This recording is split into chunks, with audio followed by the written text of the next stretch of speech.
So I'm here 600 feet underground in a secret Russian medical facility, and this man has taken me hostage. So explain to people at home who don't know why we're in this gear, and I look like I'm going into surgery. Tell me about this process. We have to treat making craft artisanal product like surgery. You have to be in the ultimate clean environment, and so this is a clean room for meat production. Tell me about the concept of the both butcher shop and I guess I would call it you'd call it a butcher shop, a deli, a restaurant? Butcher shop, cafe, tasting room. I just thought it was a neat thing to be able to taste wine, talk to people about meat, be able to cook up a steak for them. It's a very simple menu, but we hope it's good. Well, the people I've spoken to have told me the only thing I've seen like it has been in Italy. The fact that, you can go in there and just have, grab and go for your picnic lunch, or you can stay and have a tasting menu and taste the wines, or you can have a full meal if you want.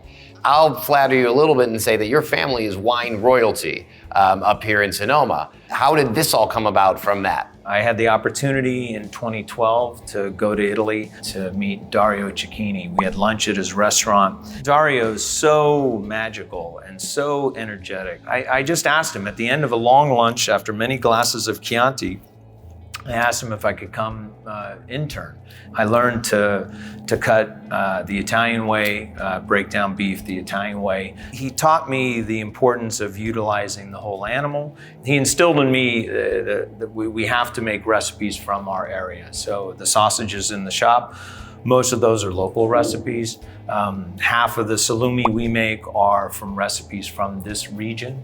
For a layman like me who doesn't understand the process of making salumi, it sounds very similar to winemaking. It has fermentation involved. It's all about the quality of the ingredients and the agriculture and the product you're putting in. So give me the step-by-step. You stole my lines, Vince. You stole my lines. It's just like winemaking in that it's about quality of ingredients.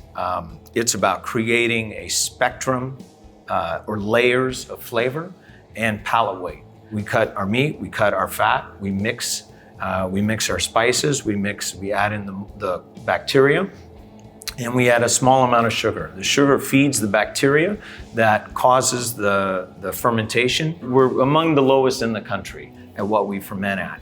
So when you have a slow fermentation, you get small pores, so it's gonna age slower. More time, more love in the fermentation process, and the aging process just means a more developed character to the salami. More layered, more nuttiness, more butteriness. It's like a Chardonnay that you ferment stainless steel with no solids, compared to a barrel fermentation with all the lees. With a slower fermentation of meat, 5 days in fermentation, and then another 30 days here in the aging room. Compared to what?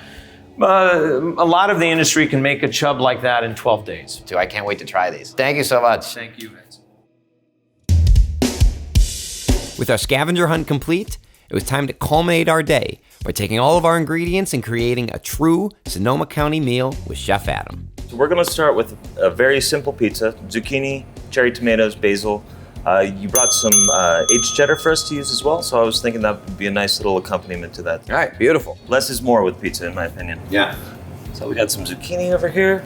We got zucchini. We're gonna do a little chiffonade of basil. Chiffonade. And a chiffonade just means you roll it up, you get that, and you get those little strands. Little strands, exactly. Cool. Take some cherry tomatoes, and we're going to just season with a little bit of this Ferrari Carano olive oil again. A little salt, a little pepper, and we're gonna roll out a dough. So give me the quick lowdown of the dough. We have some dough here ready, but how do you make it otherwise? Flour, olive oil, a little bit of yeast, and it takes about 48 hours for this dough to become ready. So Perfect. We're gonna do a little base of our cheeses. So we're gonna add some zucchini. At this point, anything in season that you have, cherry tomatoes. Yeah, especially the white pizza, I think you have a lot of flexibility. Any fresh produce could go right on there. So now we are ready to put this into our oven. Our oven's roughly about 700 degrees. You can do it in your home oven, right? And just put it on as high as it goes. Absolutely. They sell stones and stuff like that you can put into your oven as well. Yeah, you can see it's got a good spring to it. Yeah, this is gonna be quick. Beautiful, look at that.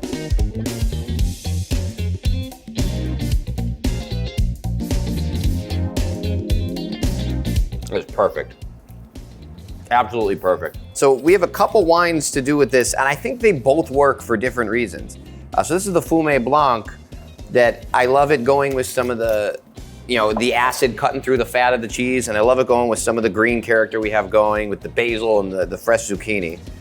And if you're going with the Chardonnay, I like that because that's more of a match. That's more like, let's take a rich Chardonnay and some of that riper fruit character, and let's put it with some rich cheese and kind of match the flavor profile. You got all that right. The acid of the Sauvignon Blanc cuts through the fat of the cheese and goes great with the floral basil and acts as a palate cleanser, while the more heavy, buttery Chardonnay can stand up to the rich, creamy flavors and weight of the sharp cheddar and the mozzarella. So the question is this, you want light or heavy? What are we doing next?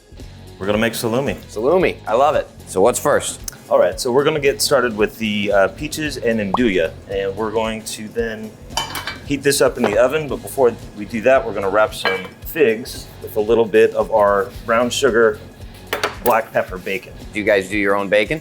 We absolutely do. We're gonna go into our brick oven. And these are our Beltane Ranch fava beans. Fava beans, yep. Right. Just kind of mash it up. And then some of this nice olive oil. We're gonna do a little mint, and we're ready to slice some lomo. Cool. This is what? This is a cured loin. So nutmeg, clove, and allspice, you can kind of see it on the outside.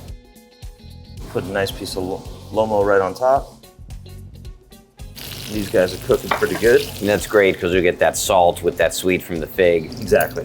And I think we're ready to start assembling a salami platter. So what's your key to a good salami platter? You need a little bit of diversity in it. We have one of our salumis called Il Pio, which is named after Pete's father. Listen, some guys get a street named after him, some get a salami. Yeah, exactly. Exactly. We have one that's Parmesan and porcini. We have Finocchiona, which is going to be part of our club release right now. We have a salami club. Salami club. Absolutely. Oh, that's a cool club. I know wine clubs. We will send you salami in the mail.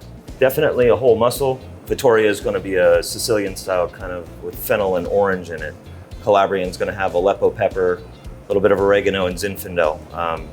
Chorizo is a fun one because it's in the Spanish style of chorizo, but we add tequila into it. Okay, there you go. Yeah. The Sonoma Millworks boards that we use, these guys are I like this. commissioned wine barrels. So these are wine barrels. Yeah, I'm pretty sure he's cool. using all the wine barrels on these guys. So then we just try to make it look nice for people. I gave you a challenge because not only did I give you a whole bunch of fresh produce to incorporate in dishes, but we had a lot of wines to pair. And I think this is perfect because a salumi board's so varied, right? Just like you said, like you have a lot of diversity, and so you need a lot of diversity in the wines to go with it. Then I got to dig in on this Crostini. Oh yeah, that's perfect with the bright, fresh fava bean and the fresh Meyer lemon. That's really, really great. And I'm going for the bacon too. You gotta go for the bacon. That may be one of the best pieces of bacon I ever had. Oh my gosh, that is delicious. And I gotta try this guy too. The spice on this is pretty intense, but that peach is so sweet. I'm glad to have a lot of pairing options for this board.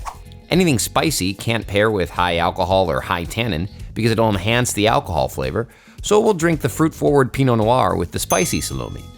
The medium-bodied Zinfandel is good for the medium-fatty salumi, and the spiced wine is also perfect with the peppered, bacon-wrapped figs. And the high-fat salumi and hard cheese is a great match with the tannic Cabernet. Cheers, man. Cheers.